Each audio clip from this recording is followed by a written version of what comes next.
Olá, tudo bem? Eu me chamo Adson Burial Zanuso, sou missionário da comunidade católica Shalom com votos no celibato e promessas definitivas e sou seminarista da comunidade. Hoje a gente vai refletir um texto que nos faz compreender as obras de Deus nas nossas vidas e como elas podem vir de diferentes modos. Isso sempre em vista da nossa preparação para o Natal. Mas é impossível a gente começar um estudo bíblico sem invocarmos o amor em pessoa, o Espírito Santo. Então, juntos, rezemos. Em nome do Pai, do Filho e do Espírito Santo. Amém. Vinde, Espírito Santo, enchei os corações dos vossos fiéis e acendei neles o fogo do vosso amor. Enviai, Senhor, o vosso Espírito e tudo será criado e renovareis a face da terra. Oremos. Ó Deus, que instruíste os corações dos vossos fiéis com a luz do Espírito Santo, fazei que apreciemos retamente todas as coisas, segundo o mesmo Espírito, e que gozemos sempre da sua consolação. Por Cristo, Senhor nosso. Amém. Convido você a abrir a sua Bíblia no Evangelho de Mateus, capítulo 11, dos versículos 16 a 19, contextualizando que estamos na segunda semana do Advento. Na primeira semana do Advento nós falamos ainda muito sobre a última vinda de Jesus, sobre a parousia, tanto que o Evangelho do domingo, do primeiro domingo, nos preparava para aquilo que nos espera. E o Evangelho do último domingo nos falava da pregação de João Batista. O tema principal dessa segunda semana do Advento é João Batista, essa figura emblemática, o primo de Jesus, aquele que anunciava um chamado muito forte à conversão, aquele que para muitos dos judeus da época seria considerado o Messias porque era uma das pessoas mais diferentes que já haviam sido colocadas dentro da vida ordinária. Ele vivia no deserto, clamando a conversão por meio de obras de penitência. E hoje nós estamos no capítulo 11, em que no próprio Evangelho de Mateus, se a gente vai um pouquinho para frente, dos capítulos 5 ao capítulo 7, vem a grande pregação de Jesus no Monte das Oliveiras. Depois nós temos dois capítulos, o capítulo 8 e o capítulo 9, que falam de todos os milagres de Jesus em que nós podemos atestar de que ele é o Messias. No capítulo 10, Jesus pega os seus discípulos e começa a falar sobre o que consiste em ser um discípulo dele, as exigências do chamado apostólico. E no capítulo 11 começa a se falar sobre o mistério do reino de Deus. E aí nós chegamos no versículo 16 até o versículo 19, que nós leremos a seguir. A quem compararei essa geração, diz Jesus? Ela é como crianças sentadas nas praças a desafiarem-se mutuamente. Nós vos tocamos flauta e vós não dançastes. Nós entoamos lamentações e não batestes no peito. Com efeito veio João, que não come nem bebe, e dizem, um demônio está nele. Veio o Filho do Homem, que come e bebe, e dizem, eis aí um glutão e um beberrão, amigo dos publicanos e pecadores. Mas a sabedoria foi justificada pelas suas obras. Palavra da salvação, glória a vós, Senhor. Então são somente 4 versículos que são separados. Primeiro, Jesus fala sobre uma situação de crianças que brincam nas praças e compara a geração a que ele está falando com essas crianças. Depois ele explica essa situação falando sobre ele, João Batista, e por fim ele faz uma frase no estilo que nós chamamos sapiencial, ou seja, que nos faz recordar a sabedoria, a verdade. E agora nós vamos aprofundar cada um desses 3 trechos. Iniciamos. Jesus está, no versículo 1, ele fala que acabou de dar instruções a seus 12 discípulos e partiu dali para ensinar e pregar nas cidades deles. Ou seja, Jesus está falando com o povo, não é somente com seus discípulos. E aqui ele começa falando com o povo a discursar sobre quem ele verdadeiramente é e principalmente qual é a atitude do povo diante daquilo que Deus apresenta a ele através das pessoas, principalmente de João Batista e Jesus.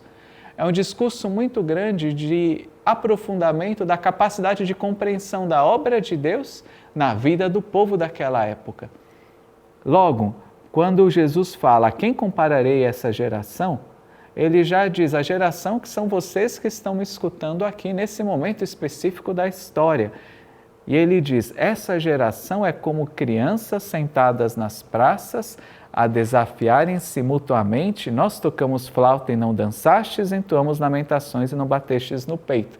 Dá para imaginar as criancinhas ali na praça, um grupo delas, e que uns começam a dizer, façam isso, e o outro não responde de acordo com aquilo que eles desejavam. Um outro grupo diga, faça isso, e aquele primeiro não responde. É uma insatisfação muito grande. Jesus fala exatamente de um jogo, porque a gente sabe o quanto que as crianças desejam que nas brincadeiras se faça exatamente aquilo que elas pedem. E Jesus compara a geração daquele tempo com crianças, que se vem um pedido de lamentação, não batem no peito, e se vem um pedido para dançar, para festejar, para se alegrar, não se alegram. Mas a alegria, ao menos a nossa, continua com o discurso que Jesus faz nos versículos seguintes, 18 e 19. Com efeito, veio João, que não come nem bebe, e dizem, um demônio está com ele.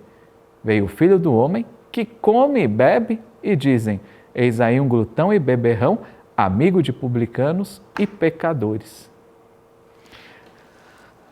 Jesus, ele realmente faz uma antítese que a gente chama na língua portuguesa. Ele coloca duas situações opostas, mas que essas duas situações comportam em si um ensinamento único. Ele diz, veio João, que age de uma determinada maneira inspirada por Deus, e vocês não acreditam. Pior, dizem que ele nem Deus é, que é um demônio. Veio o Filho do Homem, que era aguardado na época de Israel, era um Messias aguardado, conhecido já lá no capítulo 7 do profeta Daniel. Se aguardava que viesse o Filho do Homem, que era próprio a ligação entre o céu e a terra, para julgar todo Israel. Porque Deus tinha feito uma aliança com Israel e no final dos tempos todo o mundo seria justificado diante de Deus por causa dessa aliança e viria um Filho do Homem. Por isso que Jesus fala tanto aqui que Ele é o Filho do Homem. Só que Ele é um Filho do Homem que gera a alegria. Ele gera a alegria do perdão dos pecados, ele gera a alegria de uma era messiânica quando faz tantos milagres. Ele gera a alegria de perceber que Deus habita no meio de nós. E ele gera a principal alegria que é percebermos que Deus se encarnou e é presente nele. E aí vem a crítica de Jesus à geração quando ele diz, veio o Filho do Homem, mas com uma especificação, que come e bebe. Exatamente o oposto de João Batista, que fazia jejum e que estava em meio ao deserto. E vocês mesmos que disseram que João Batista era um demônio, vocês falam que está aí um glutão e beberrão, e o pior, amigo de pecadores e publicanos, o que ainda o transformaria em um impuro para a cultura judaica da época, uma vez que ele se colocava junto com os pecadores.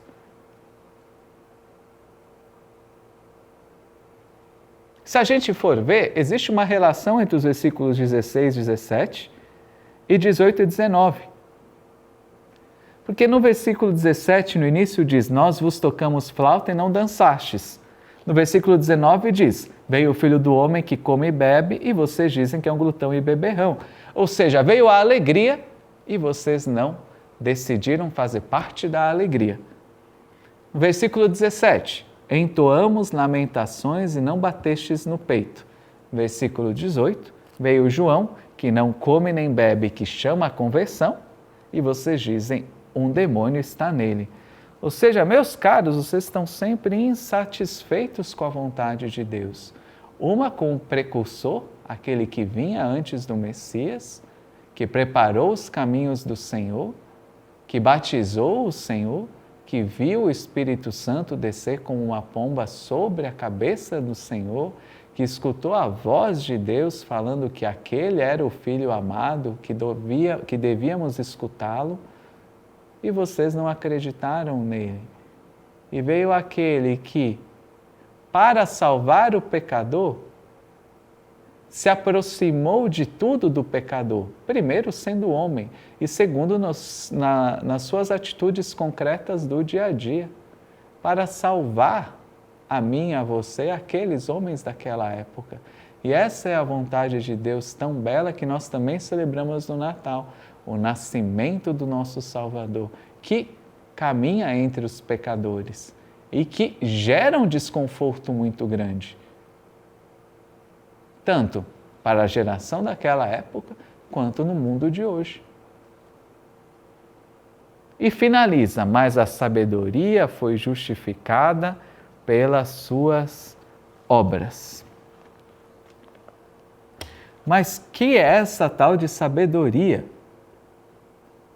Se podem fazer pelo menos duas leituras sobre quem é essa sabedoria. Uma, propriamente a sabedoria que é a pessoa de Jesus Cristo. Ela que é a sabedoria de Deus, ela que nos coloca diante do grande mistério de um Deus feito homem. É uma maneira de se ler. E a gente pode justificar isso pegando lá a primeira carta aos Coríntios, versículos 20 e 21, finalizando no versículo 25, uma passagem muito conhecida por todos nós, que vai falar: os judeus pedem sinais, os gregos andam em busca de sabedoria, nós, porém, anunciamos Cristo crucificado, que para os judeus é escândalo, para os gentios é loucura, mas para aqueles que são chamados, tanto judeus como gregos, é Cristo, poder de Deus e sabedoria de Deus. É uma possibilidade de lermos quem é essa sabedoria. E aí fica ainda muito mais simples de deduzir, porque quando diz que a sabedoria foi justificada pelas suas obras, temos que relembrar que o Evangelho foi escrito muitos anos depois da crucifixão, morte e ressurreição de Jesus, que foi a maior obra depois da encarnação, mas que só foi possível porque Jesus veio ao mundo que foi a maior obra de misericórdia, de alegria, de redenção, de proximidade de Deus do homem e de dizer que a morte não tem a última vitória sobre a minha e sobre a sua vida. Mas a gente também pode perceber essa sabedoria como a ação de Deus na história, ou seja, a ação de Deus que também mudou a sua vida e muda a minha, e a ação de Deus na história que estava presente tanto na figura de João Batista, quanto na figura de Jesus. E essas obras, elas vão além do esquema que aquela geração tinha colocado dos interlocutores de Jesus, que não conseguiram ver a presença de Deus em Jesus e a presença de Deus em João Batista. A geração daquela época rejeitou o testemunho de João Batista e de Jesus, tanto que os dois acabaram com a mesma morte. Não acabaram com a mesma morte, acabaram todos os dois sendo assassinados. Um decapitado, como foi o caso de João, e outro crucificado, como foi o caso de Jesus. E como é que eu e você aceitamos hoje a alegria e a penitência, o chamado de conversão de Deus no nosso dia a dia? Já passando para outra fase do estudo bíblico, depois da compreensão do texto, que você continuará na sua casa e eu continuarei daqui. Como que eu percebo a alegria do caminho que Deus foi me conduzindo e que gera momentos de necessária conversão, de necessária penitência, de necessária mortificação. Como eu acolho esses dois momentos? Eu acolho como as crianças que ficam irritadas porque não acontece de acordo com aquilo que eu desejava que fosse a vontade de Deus na minha vida?